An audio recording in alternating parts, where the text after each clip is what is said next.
নজর রাখবো পরবর্তী সংবাদে। আজ association of service engineers of Tripura উত্তর ত্রিপুরা জেলা কমিটির পক্ষ থেকে জেলা শাসকের নিকট ডেপুটেশন প্রদান করা হয়েছে এবং এই ডেপুটেশন জমা দেওয়ার সময় উপস্থিত ছিলেন অ্যাসোসিয়েশনের উচ্চপদস্থ কর্মকর্তারা। ঘটনার সূত্রপাত 31 ডিসেম্বর 2024 এবং যখন যুবরাজনগর বিধানসভা কেন্দ্রের অধীন 4 নম্বর ওয়ার্ডে একটি স্টিল ব্রিজ কাজ পরিদর্শনের সময় ইঞ্জিনিয়ার অভি পাল কিছু দুষ্কৃতীদের দ্বারা আক্রান্ত হন। ঘটনার পর ইঞ্জিনিয়ার অভি পাল ধর্মনগর আরক্ষা দপ্তরের 4 জনের নামে মামলাও দায়ের করেছেন।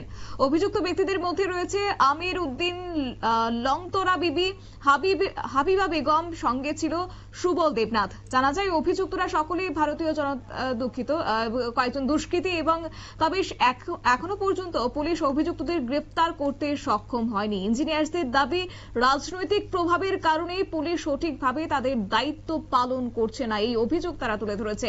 কি রয়েছে বক্তব্যের মাধ্যমে শুনুন। Association of service engineers of Tripura north ডিস্ট্রিক্টের পক্ষ থেকে আমরা এখানে আজকে জড়ো হয়েছি।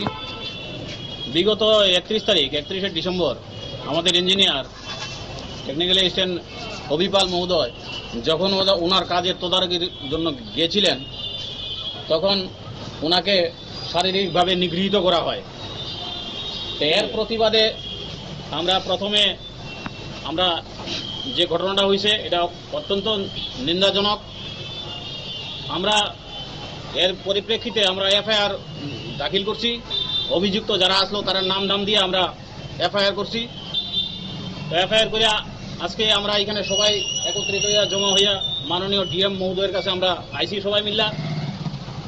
তো ডিএম মহোদয়ের সঙ্গে আমরা আজকে বিস্তারিত সব আলোচনা হয়েছে। তো ওনার সঙ্গে আলোচনা হয়ে আমরা আজকে স্যাটিসফাইড হয়েছি। উনি সব রকমের সহযোগিতা আমরা করার আশ্বাস দিছে। তো উনি বিষয়টা এর মধ্যেই ইয়ের সঙ্গে আলাপ করছে, বিভিন্ন প্রশাসনিক বিভিন্ন দপ্তরের সঙ্গে আলোচনা করছে। তো উনি কইছে অবিলম্বে দোষীদের গ্রেপ্তার করিয়া দৃষ্টান্তমূলক শাস্তির ব্যবস্থা করা হইব। তো আমরাও উনি যে আশ্বাসটা দিছে আমরা সন্তুষ্ট হয়েছি। তো আগামী কিছুদিনের মধ্যে দুই-এক দিনের মধ্যে হয়তো এটা আমরা কিছু একটা আশা দেখতে পাইতেছি আর কি, যে দোষীরা গ্রেপ্তার হইব এবং তাদের দৃষ্টান্তমূলক শাস্তি হইব। তৎসঙ্গে আমরা এটাও কইছি আমরা সমস্ত রকম সরকারের উন্নয়নমূলক কাজের লিগা আমরা তো আমাদের নিজের জীবন পর্যন্ত উৎসর্গ করতেছি। আমরা আরটি দপ্তরের ইঞ্জিনিয়াররা আমরা গ্রামে গঞ্জের উন্নতিতে ব্যাপক অংশের যে গ্রামীণ উন্নয়নটা হইতেছে আমরা আরটি দপ্তরের ইঞ্জিনিয়ারের মাধ্যমে আমরা জনগণকে পাশে নিয়ে আমরা একটা কর্মযোগ্য এখানে করতে যেতেছি।